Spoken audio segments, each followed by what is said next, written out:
The all is mind, the universe is mental. It's an ancient hermetic principle that explains the nature of this reality. And it says in simplest terms that everything is mind. There is one mind, one consciousness of God, which is having multiple experiences, different infinite experiences of what is like to be a tree, what is like to be a you, what is like to be a butterfly, and so on and so forth. So the reason why it is so important to understand is because when we come to manifestation and law of attraction and law of assumption, most people are still captured by the idea of things being separate from them. Well, if things are separate from you, then you cannot have much control over them, right? Then you need to force, for example, if my sustenance and my abundance is separate from me, and I have to go out and work hard to get uh, what I want, it's gonna be very hard for me, and I will have a limit. And then it's all physical, and there is nothing I can do more than just to go work hard and get my abundance and my sustenance. But if everything is within me and I'm connected to the consciousness, which is the food or the abundance or the money or the things that I want, is the same consciousness that is within me, experiencing this life through me. If those things are the same things and they're connected to one mega super consciousness, then all I need to do is just assume that I have it. And then it works. Then law of assumption works and things come to me magically because it's one consciousness. If it's not one consciousness and you believe in the separation model of reality, which has been shoved down our throat so hard by the everybody, then it's a physical world and you are limited. You cannot have certain things in the physical world. You cannot be, for example, healed from a certain disease that doctors told you that is impossible to heal, because that's the physical world and metaphysical laws don't apply here. This is separate world of separation. This is the physical world of this reality. So you are done and you will die, is basically they will tell you. But there are a lot of people who have been healed from terminal illnesses and doctors had no clue on how that happened. Now this is not to demean doctors, or this is not to demean science, or they have a place. They are, when you're suffering, you go to them and they can relieve you of things. But I do not like this idea of limiting myself of certain things and being told that I cannot have this or I cannot have that. And this is the main reason why I came to why I found Neville Goddard and law of attraction and law of assumption, and which led me to unity consciousness and the Kabbalion, the Hermetic principles. And it all makes sense afterwards. And life has been more magical after applying these laws. And all the magic comes from understanding consciousness, because all consciousness is one consciousness. This thing that my brain is my brain, but my brain is not consciousness. Now it has been proven that thoughts do not originate in the brain. They come from somewhere else. From where else?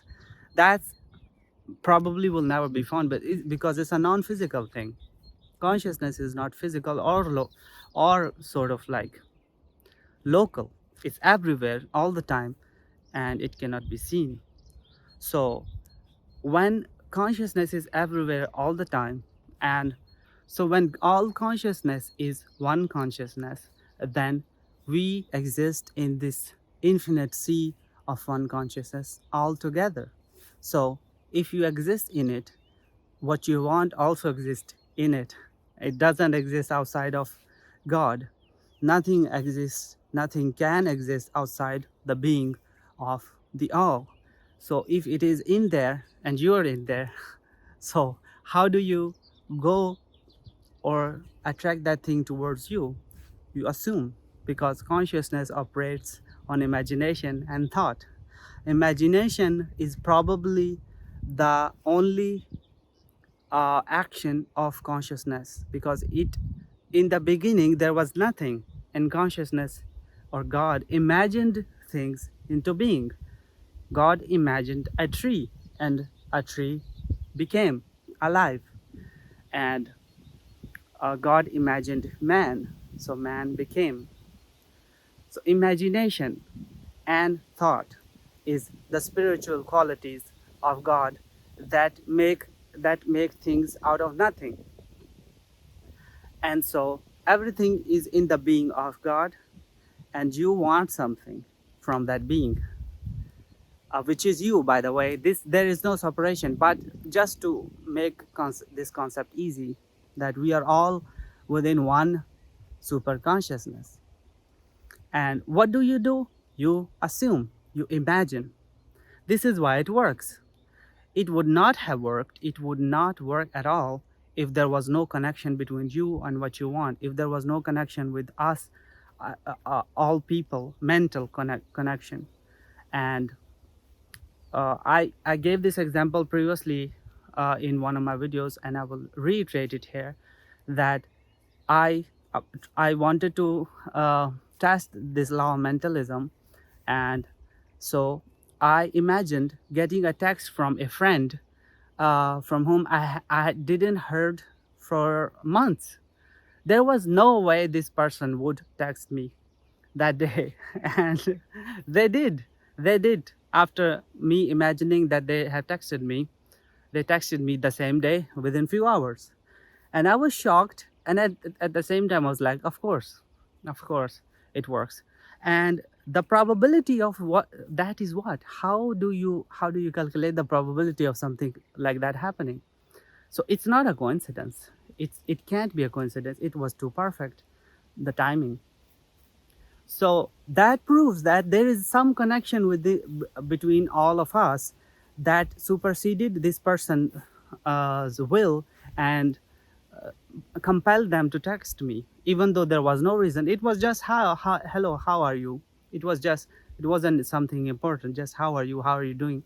Long time no see, and like that.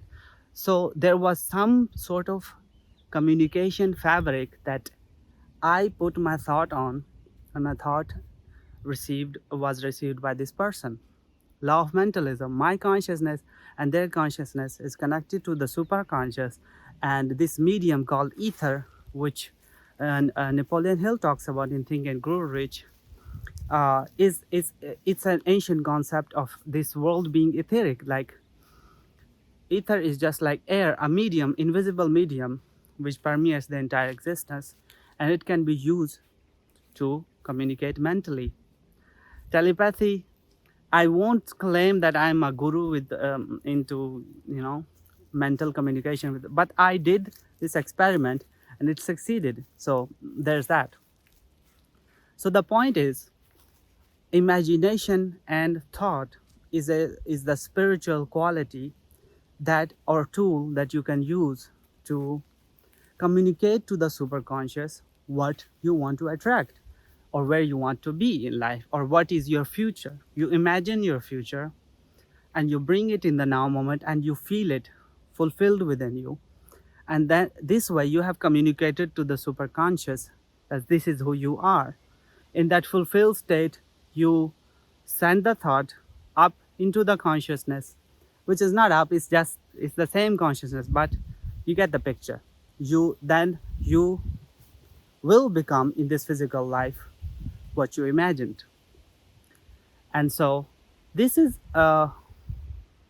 this idea of consciousness being one is very important for us to have more faith in our imagination, because otherwise, uh, in the world of separation, somebody being thousands of miles away from me should not text me, should not want to text me, should not want to be compelled to text me.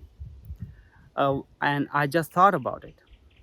Just via my thought, they were compelled to text me. And this happens. Neville Goddard has talked about so many stories, so many success stories, where people and circumstances were compelled to do something out of their way to fulfill somebody's desire. Like the story that Neville Goddard talks about, I believe it's in the, I can't remember which book exactly it is, but he talks about the story of a blind girl who wanted to go home from work every day, and it was taking a long time via public transport, and she wanted somebody to drive her home, and drive her from home and home to work every day. But she had no one.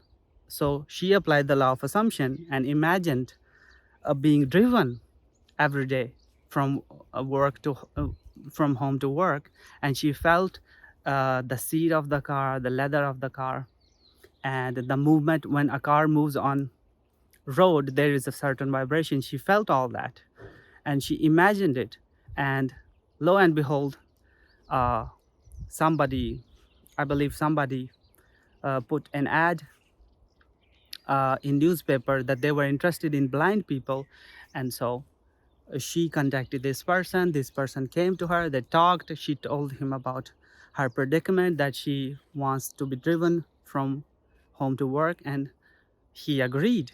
And there was another gentleman who was sitting very close to them, and he heard the story, and he said, okay, if you are going to drive her from work to home, then in the morning I will drive her from home to work. And so what are the odds of this? You tell me, what are the odds of this happening? Without the law of mentalism, without consciousness being one, these two gentlemen were compelled by the act of imagination by this blind girl. And they came into her life out of nowhere, seemingly out of nowhere. And okay, the guy who was interested in blind people, he want whatever his research, maybe his work was related to that. That's one thing. What about the other guy who was sitting there next to them, listening to their conversation? Just some random dude. What are the odds of that? And so there are countless stories about it, and it only makes sense when you understand that there is one consciousness. And the way consciousness or God creates is via imagination and thought. And that's the spiritual principles, that's the spiritual gift that you have been given. As Hermes Trismegistus said, that man is given the gift of speech and mind, which makes him equal to immortals. So we have been given this gift, and so if we utilize it just like the all does, and we will get what we want. Things will be compelled. Universe will conspire with us in getting what we want, and people will show up out of nowhere. So logic doesn't work in consciousness and God and imagination. It doesn't work. You have to throw out the naysayer in your brain, always saying that it can't be done. And just imagine, earnestly fulfill it within you, with emotion, with vividness, and leave everything else to the super consciousness. You don't know all the ways. God knows everything. We don't. I and my Father are one, but my Father is greater than I. This saying by Jesus doesn't make sense if it was said in a physical term. Like what does it mean? My Father is greater than I, but me and my Father are one. Doesn't make sense, right? If they are physical beings. But in the psychological and consciousness, but in the terms of consciousness, it makes perfect sense that I and my Father are one. Like my consciousness and the consciousness of the all consciousness is one, but the consciousness of the all super consciousness is bigger than mine. I am an individualized aspect of the same consciousness having a unique experience, but I am also one with the whole. So do you see what I'm trying to say? So this is it for this video. Until next time, bye bye.